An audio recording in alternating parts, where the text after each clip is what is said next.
ណាដែលបំរើម្ដាយបំរើឪពុកដឹងគុណម្ដាយដឹងគុណឪពុកនេះគឺកូននឹងអត់សយត់ចុះទេញោមចម្រើនណាស់ឲ្យតែបំរើដោយសេចក្តីត្រង់ស្មោះណាចំពោះមេដានិងបៃតានឹងគឺចម្រើនព្រះសម្ដែងថាអធិបតេយ្យោគឺរមែងចម្រើនចំពោះកូនដែលចេះដឹងគុណបំរើម្ដាយបំរើឪពុកមហាទេជោណាសម្បត្តិសមិច្ឆន្តាក៏រមែងចម្រើនចំពោះកូនដែលដឹងគុណរលឹកគុណតបគុណកូនណាបំរើម្ដាយបំរើឪពុកដំកុំដំកើងម្ដាយលើកម្ដាយឪពុកឲ្យខ្ពស់កូននឹងមិនសយត់ចុះទេចតិបរិសន្ធិកើតក្នុងជាតិណាក៏ដោយណាបុគ្គលនឹងកូននឹងរមែងចម្រើនទាំងយុះសម្បត្តិចម្រើនទាំងបរិវត្តសម្បត្តិមកអាត្មាព្រះព្រះអង្គសម្ដែងពីសេចក្តីល្អហើយឧបនិស្ស័យយើងញោមបើនិយាយពីឧបនិស្ស័យដែលយើងបានគ្នាជាប្តីជាប្រពន្ធនេះមិនមែនចេះតែសុកបានគ្នាជាប្តីជាប្រពន្ធទេសត្វនិស្ស័យដែលយើងសន្សំសាងជាមួយគ្នាច្រើនជាតិណាស់តម្រាំយើងបានជួបគ្នានឹងចឹងធ្វើម៉េចយើងព្យាយាមរក្សាសេចក្តីល្អរបស់យើងនឹងឲ្យនៅរហូតតទៅដូចយើងមាននិស្ស័យជាកូនជាម្ដាយអញ្ចឹងណានឹងទាំងអស់គ្នានឹងមិនមែនចេះសុកណាយើងបានមកជាកូនអ្នកម្ដាយកៅយ៉មនឹងទេនឹងដោយអំណាចនៃសេចក្តីល្អរបស់យើងដែលសន្សំសាងពីអតីតមកជាហេតុណានាំឲ្យបច្ចុប្បន្ននេះយើងបានម្ដាយដ៏ល្អដែលប្រកបដោយព្រហ្មវិហារធម៌ឃុំក្រងថែរក្សាការពារយើងជាកូនចៅប្រុសស្រីនឹងឲ្យរស់នៅប្រកបដោយធម៌នឹងដោយសេចក្តីសុខនឹងទាំងអស់គ្នានឹងអញ្ចឹងយើងត្រូវព្យាយាមចម្រើនសេចក្តីល្អគុណធម៌ទាំងអស់នឹងជូនទៅកាន់លោកហើយកាលណាយើងចម្រើនសេចក្តីល្អទៅដល់លោកផលដូចអាត្មាបញ្ជាក់អញ្ចឹងអធិបតេយ្យោមានន័យថាបុគ្គលនឹងគឺកើតមកជាធំលើគេហ្នឹងឧបមាដូចកូននាយករដ្ឋមន្ត្រីអបនាយករដ្ឋមន្ត្រីទេសរដ្ឋមន្ត្រីកូនអុកញ៉ាកូនឯកឧត្តមអីអ្នកទាំងអស់ហ្នឹងអត់ដែរបោះសបុតទៅប្រាប់គាត់មុនទេហ្នឹងមកកើតជាមួយគាត់ជាចៅនាយករដ្ឋមន្ត្រីជាកូនឧបជាកូនទេសរដ្ឋមន្ត្រីហ្នឹងអ្នកទាំងអស់ហ្នឹងអត់ដែរបោះសបុតប្រាប់ឪពុកថាអូជីតាឲ្យខ្ញុំមកពីកន្លែងនេះខ្ញុំមកពីកន្លែងនោះខ្ញុំត្រូវមកចាប់កំណើតជាមួយលោកឪពុកជាមួយជីតាអត់ទេគឺកម្មនឹងអ្នករៀបចំសំគុំឲ្យទាំងអស់ហេតុអីបានគេបានតពូជនឹងដោយសារណាគុណតម្លៃនៃការដឹងគុណម្ដាយដឹងគុណឪពុកដំកុំដំកើងម្ដាយឪពុកឲ្យខ្ពស់នៅជាមួយម្ដាយឪពុកកាលនៅរស់នឹងបំរើថ្នាក់ថ្នមបំបីថែរក្សាការពារឃុំក្រងទាំងផ្លូវកាយផ្លូវចិត្តដល់ពេលគាត់ស្លាប់ហើយធ្វើបច្ចេកដីតម្កល់កន្លែងគាត់ឲ្យខ្ពង់ខ្ពស់ល្អប្រសើរដំកុំដំកើងធ្វើបន់បំពេញសេចក្តីល្អលើកម្ដាយឲ្យខ្ពស់រហូតដល់ស្លាប់ទៅបុគ្គលនឹងក៏អត់កើតក្នុងតកូលទៀបថោកដែរអញ្ចឹងបានព្រះអង្គសម្ដែងតកូនណាដឹងគុណម្ដាយដឹងគុណឪពុកអត់សយត់ចុះហ្នឹងទី1គឺអធិបតេយ្យោមានន័យថាអធិបតេយ្យោមានន័យថាកើតមកគឺធំជាងគេខ្ពស់ជាងគេហ្នឹងជាបុត្រនៃស្រេចផែនដីអញ្ចឹងសិតតែអ្នកសន្សំពូជណាបារមីគឺកតញ្ញូតាធម៌ហ្នឹងហើយដោយព្រះសម្មាសម្ពុទ្ធនៃយើងគ្រប់ជាតិញោមព្រះអង្គកើតជាតិណាក៏ព្រះអង្គបំរើម្ដាយបំរើឪពុកដែរយើងមិនបាច់និយាយដល់ជាតិព្រះអង្គកាលព្រះអង្គកើតជាសត្វជាអីទេយើងនិយាយអាជាតិចុងក្រោយជាសវណ្ណសាមនេះណាក៏ទូលរែកម្ដាយឪពុកហើយយើងគ្រប់គ្នាបាននិស្ស័យជាកូនគាត់វាមិនដល់ថ្នាក់ទទួលរែកគាត់ទេប៉ុន្តែយើងណាខំប្រឹងព្យាយាមចម្រើនសេចក្តីល្អទៅកាន់គាត់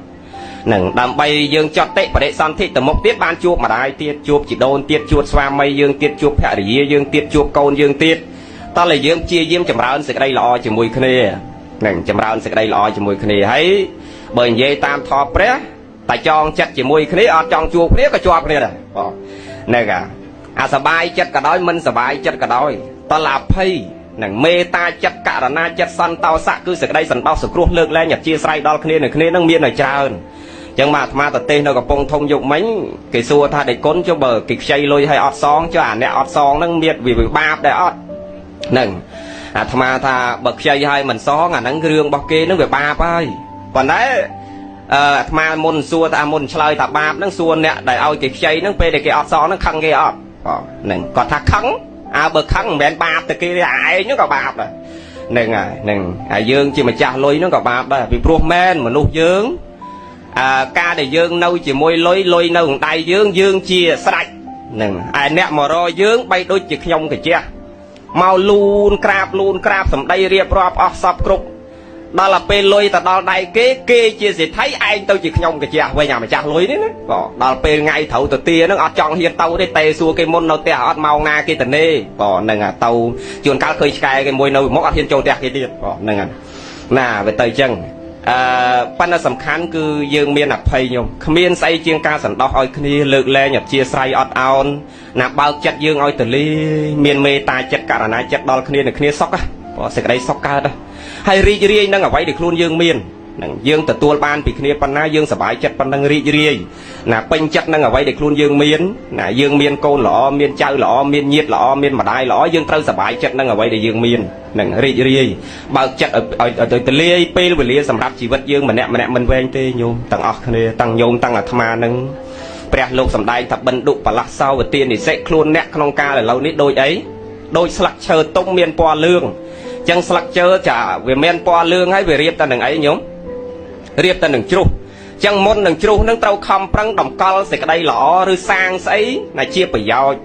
នឹងសម្រាប់ជាគំរូឬក៏សម្រាប់ជាទុកជា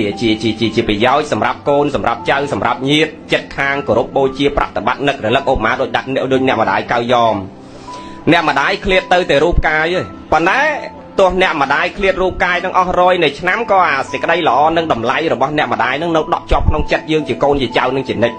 ហ្នឹងហើយនឹងអញ្ចឹងអាហ្នឹងដែលគេហៅថារូបកាយនឹងវាឃ្លាតប្រត់ទៅប៉ុន្តែយើងបន្សល់ទុកនៅសេចក្តីល្អសម្រាប់កូនចៅនឹករលឹកគោរពបូជាក្រាបសំពះនមស្ការយើងដែលជាម្ដាយជាឪពុក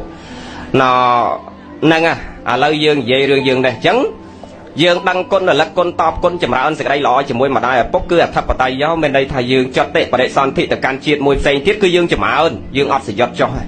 ណាយើងរមែងខ្ពង់ខ្ពស់ជាងគេប្រសើរជាងគេដោយសារយើងបានដំកុំដង្កើងម្ដាយឪពុករបស់យើងឲ្យខ្ពង់ខ្ពស់ដែរឲ្យប្រសើរឡើងដែរអញ្ចឹងកូនស្ដាប់ទាំងអស់គ្នាណាយើងបំរើប៉ាម៉ាក់ម្ដាយឪពុករបស់យើងដោយល្អតាំងពីគាត់នៅបជនអញ្ចឹងយកចិត្តទុកដាក់ទាំងផ្លូវកាយផ្លូវចិត្តលើកម្ដាយឪពុកយើងឲ្យខ្ពង់ខ្ពស់ប្រសើរឡើងណារហូតដូចជាបងប្រុសបងស្រីថ្ងៃហ្នឹងទោះបីអ្នកម្ដាយឃ្លាតប្រត់ទៅក៏យើងនាំគ្នាព្យាយាមលើកម្ដាយឲ្យខ្ពស់ដំកុំដំកើងលើកគុណនឹកគុណរលឹកគុណតបគុណចម្រើនសេចក្តីល្អជូនម្ដាយមានន័យថាជាពូជដែលយើងត្រូវដាំផលទី1គឺអធិបតេយ្យកូននឹងកើតមកអត់ដែលនៅក្រោមគេទេបងហ្នឹងដោយកូននាយករដ្ឋមន្ត្រីគាត់ថាកើតមកគេលូនគេក្រាបគេលើកទឹកក្រៅទឹកត្រជាក់ឲ្យបាត់ឃើញទេដោយសារយើងបានលូនក្រាបបំរើម្ដាយបំរើឪពុករបស់យើងដូចគ្នាដល់ទី2ផលវិសេសទី2គឺមហាទេជោអ្នកណាបានចម្រើនសេចក្តីល្អជាមួយម្ដាយឪពុកគឺ